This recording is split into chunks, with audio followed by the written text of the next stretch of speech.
This program has been paid for by the sponsor and does not reflect the views of PCN.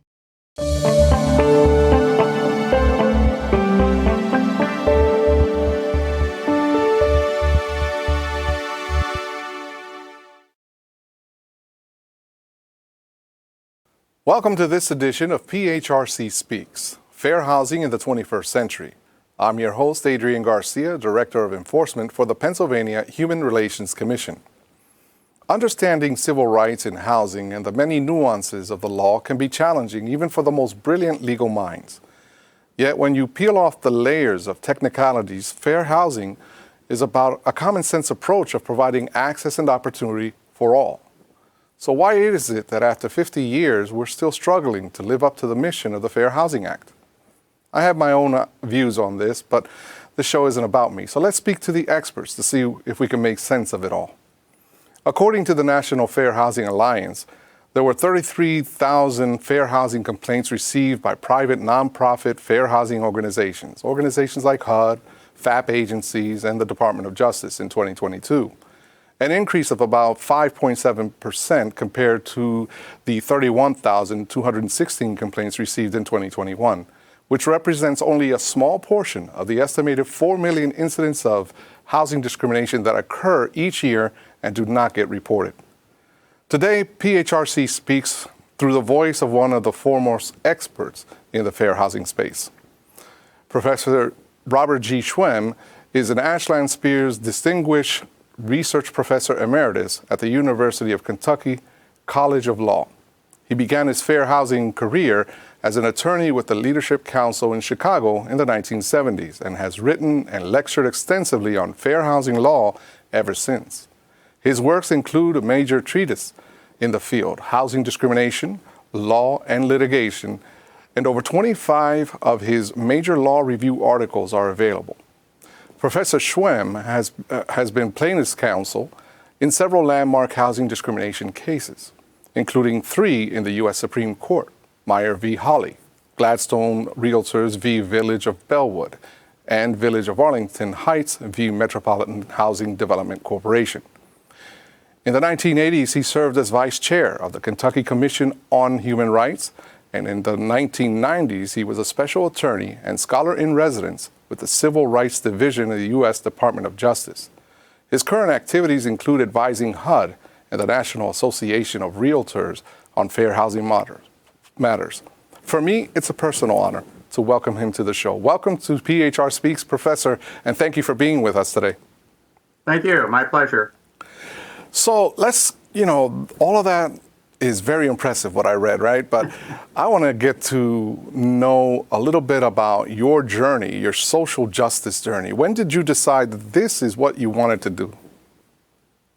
Well, I grew up in the Chicago area, and I went to college and law school, and I found myself early on doing work for a big law firm that didn't really satisfy me. And I found out about a fair housing organization in Chicago, one of the first private fair housing organizations. Its roots go all the way back to Martin Luther King's marches in Chicago in 1966 and 67. It's called the Leadership Council.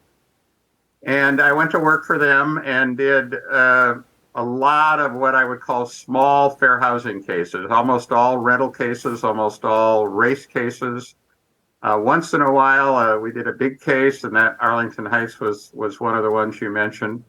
Eventually, I went into legal education, but of course, your viewers will understand that to survive as an academic, you're supposed to publish or perish, and the way I published was to write about fair housing law, and it turned out to be a very rewarding career because I've met people like you who are out in the field. I have a great admiration for lawyers and other enforcement people, but I get to kind of stand back a little bit.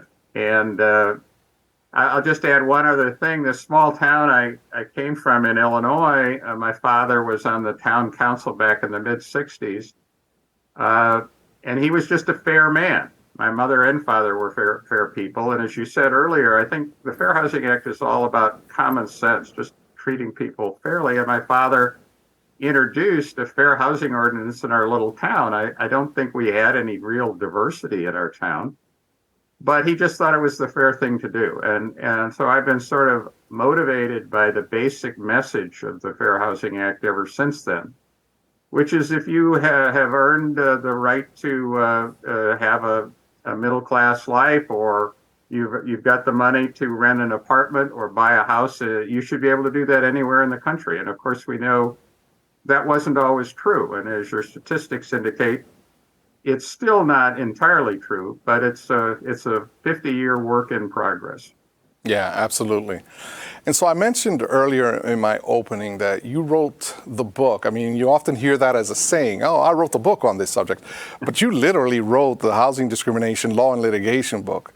And it's the standard for many legal professionals. I can tell you that at the Pennsylvania Human Relations Commission, our legal community swears by it. And it's a standard. So how did that project come about for you?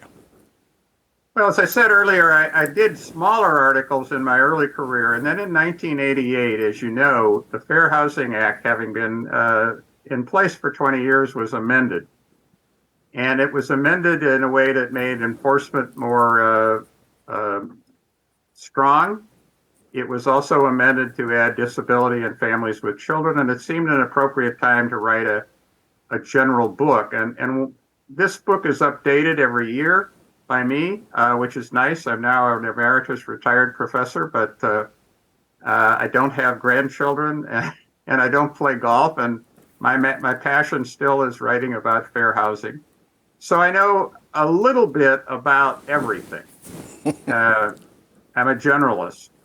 And what's rewarding to me is when an individual, whether they're a lawyer or an enforcement person or whatever, will call me up and say, well, you went a certain distance in your book. Can you take me any farther? And I usually say, no, but I'm happy to talk to you about it or introduce you to people. So that's been rewarding. I'm in Lexington, Kentucky, which is an interesting small city, but it isn't the cutting edge of civil rights. But I get to talk to people almost every day on what is going out in the country. So that's the background. And one other thing I might say, I started in this business way back when because I was interested in racial equality, and that's still a major issue. But as you know, the number of complaints involving disability is now the number one category. So I've tried to learn more and more about disability discrimination and families with children discrimination. We've got some interesting issues involving gender discrimination, but you can get into that as you see fit. Yeah. Let me ask you, I mean, just staying on this book for a moment and going off script, what has been the most rewarding aspect of that piece of work? I mentioned that our legal community swears by it, but I'm sure you get a lot of people complimenting and telling you how helpful that reference is. Well, let me mention at least one thing, if not two, that are related. And this goes all the way back to the 60s when the various civil rights laws were passed. I think it's fair to say that housing discrimination was last. It was 1968 as opposed to the Public Accommodations and Employment Discrimination and Voting Rights Act. And for a long, long time, I would say housing was viewed as sort of the stepchild of civil rights. I mean, people who were into civil rights on a national basis were more interested in employment or education, desegregation, or voting. And those are still important areas. But what I've seen over the years, and particularly in the last 10 years, and this is why I get more and more calls, I think, people are beginning to understand, and by people I mean particularly civil rights people, that where you live is the key to almost everything. It's the key to where your children go to school. It's the key to job opportunities quite often. It's the key to whether you have influence in voting. And we still live in a highly segregated, racially segregated society residentially. Now that's slowly but surely changing. But one of the rewarding things is when I get calls is I now get calls from people across the civil rights spectrum saying, we want to know more about housing discrimination and how it fits in with these other areas. So I've lived long enough to see that, and that has been rewarding. And then, as I said earlier, I don't know if I can say how all these different protected classes interact with one another, but I think the main theme is when you do a disability case, for example, you might say, well, I'm educating the real estate community or the landlord community, and maybe they didn't want to get educated, but I'm educating them. And I really do believe there's a beneficial effect for every fair housing case, whether it's disability or families with children or gender or race. And I have seen, you mentioned I advised the National Association of Realtors. As an organization, they've made tremendous strides only in the last, say, 10 years. They were resistant to the basic themes of fair housing.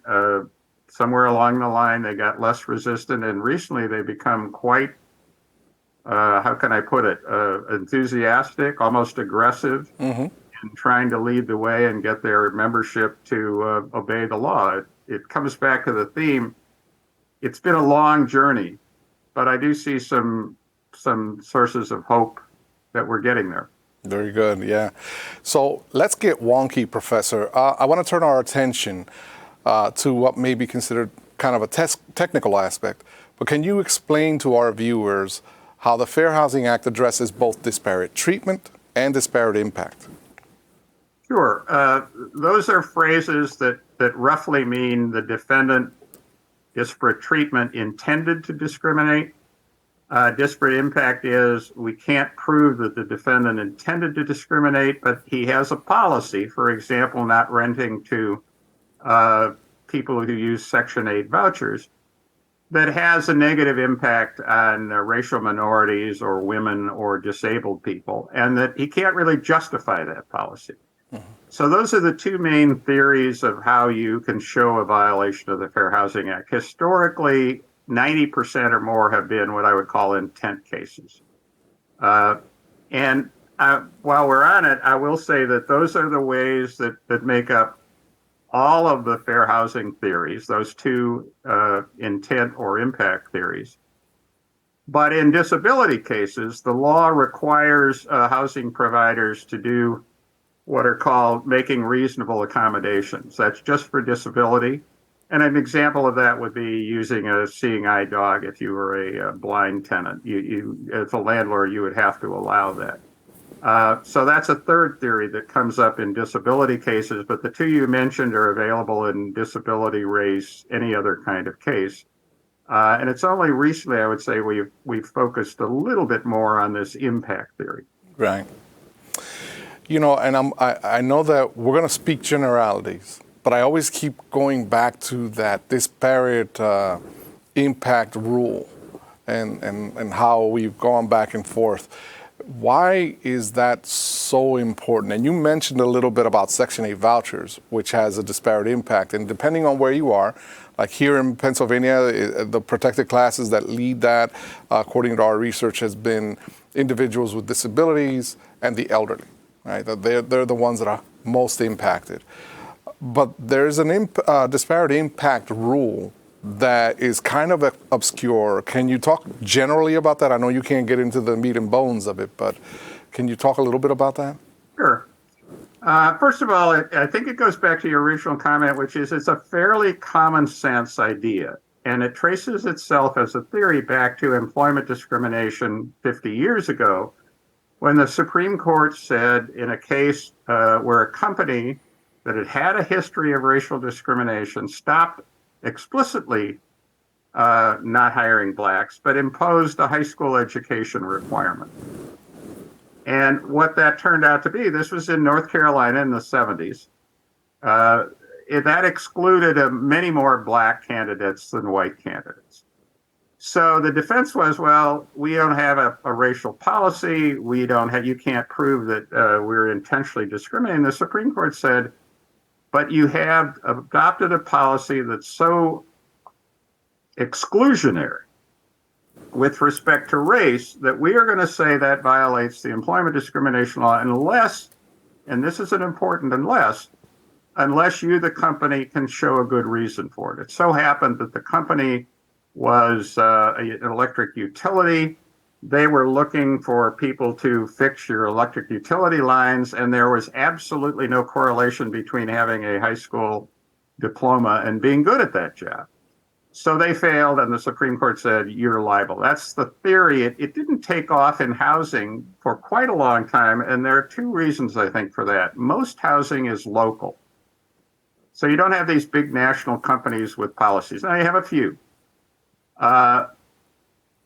And the policies, you need statistics to prove that it has a negative impact. But to take source of income, for example, it's pretty easy if a landlord says, I refuse to take any kind of income other than a job. Just take disability for a minute. I mean, the person is on SSDI and they don't have a job, but they get regular payments.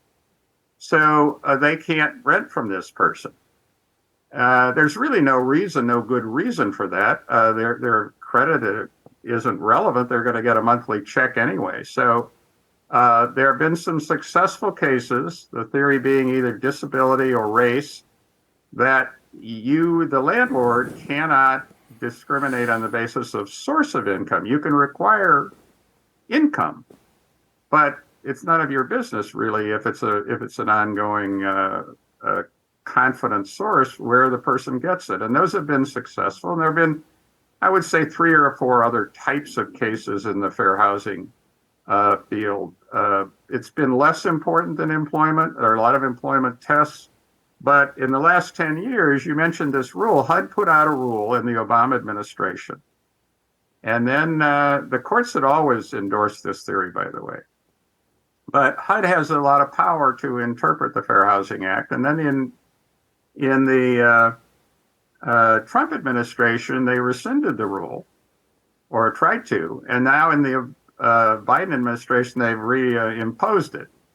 So it's a little political at the national level, but it's not too political because the courts are going to adopt the theory. Now, I'll just end with this. You use the word impact, and I use the word impact, and that's the proper name of wording, but it isn't like an English language rule. So that someone will come along and say, well, Professor Schwemm, I don't like this landlord. They've got this policy that is hostile to blacks. It has a great big impact on blacks. And I said, that's not good enough. You have to get statistics that show it has a worse impact on a protected class like blacks than on whites. And often it requires a statistician beyond my knowledge, but I know enough to say you better get a statistician. They better get local statistics. But once you show that, the burden shifts to the landlord to show why this is important. And a lot of them can't. A lot of them can't because they don't even know where they got the policy. You know, their grandfather imposed it some years ago, or they found it on a website or something like that. Well, that's not good enough anymore. If the statistics show you're keeping out a disproportionate number of minorities or disabled folks. I appreciate that explanation.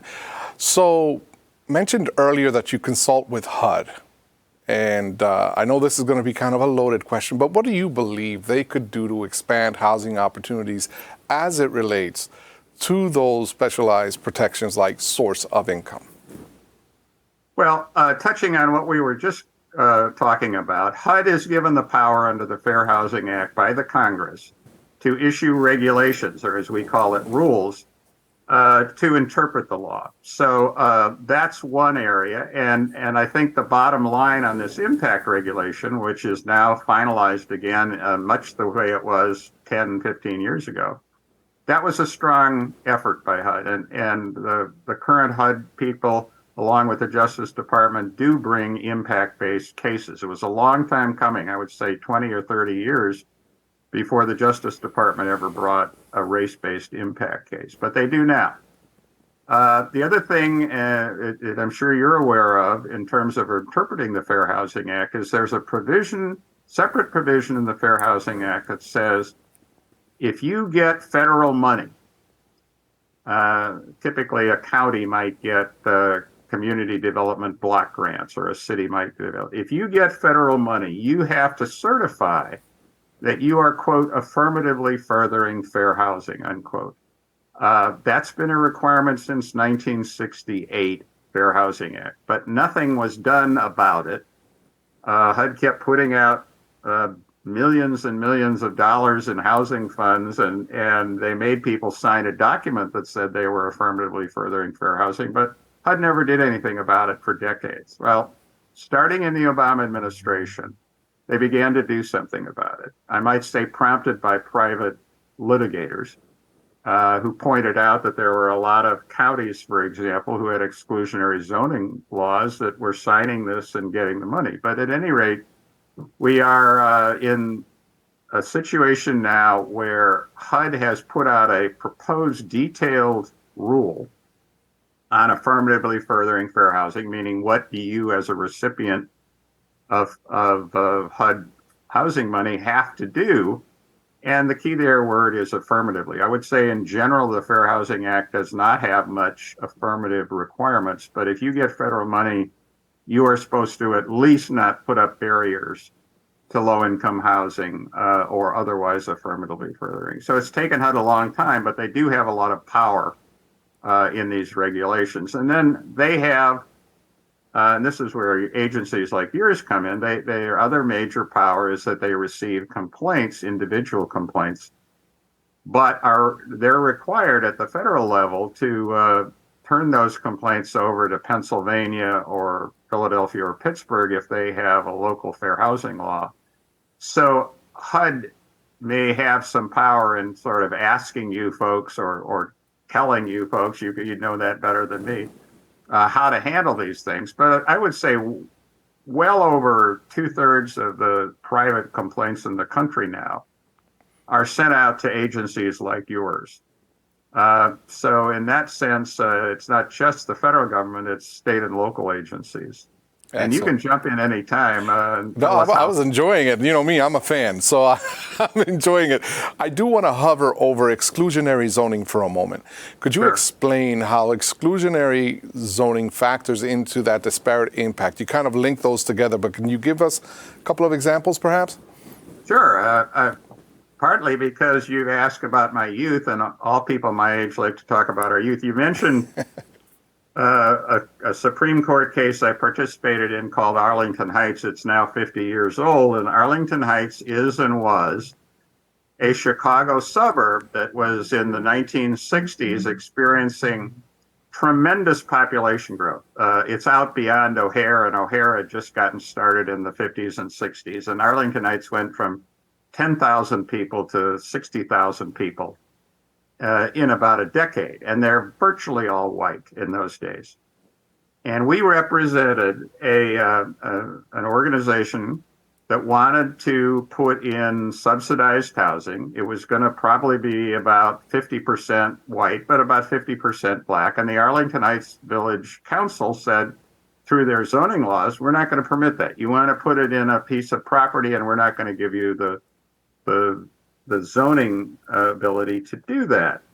So our client filed a suit saying you violated the Constitution, you violated the Fair Housing Act. And the bottom line in the suit is the Supreme Court said, well, you didn't prove that they, Arlington Heights' leaders, were motivated, intentionally discriminated. You failed to prove that. And it's hard to prove if you think about it. I mean, if you accuse somebody in their heart of doing something, but you can't take a photograph of their brain or their heart, the village trustees got up and said, oh, no, it was just good zoning. We weren't against having black folks in our community.